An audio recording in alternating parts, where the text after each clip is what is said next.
सब सो पूछती भागल रे भांगे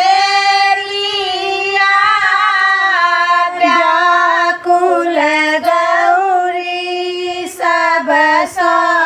पूछती भागल रे भांगे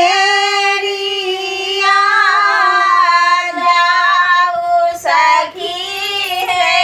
लाऊ खोजी का दानी है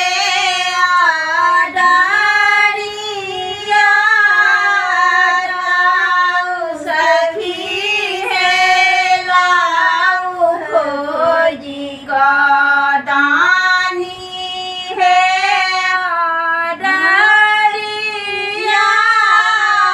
व्याकुल गौरी सब सा पूछती भागल रे भांगेरिया कार्तिक गणपति झगड़ा केलनि आपस में दुनु जोड़ सा कार्तिक गणपति झगड़ा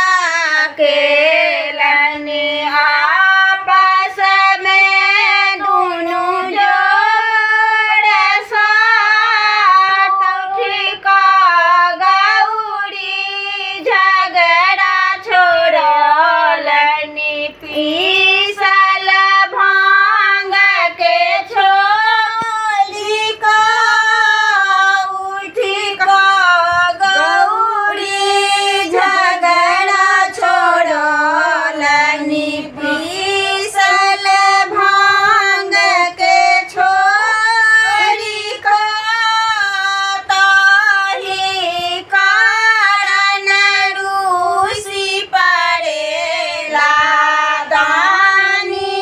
है आई खड़िया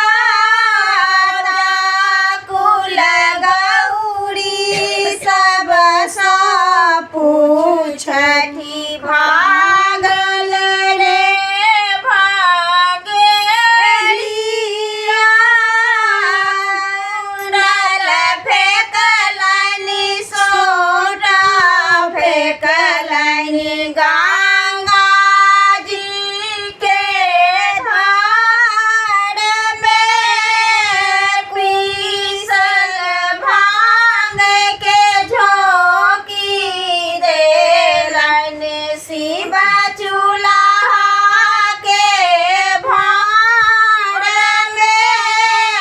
ताही कारण रूसी पड़ेला दानी है आडरिया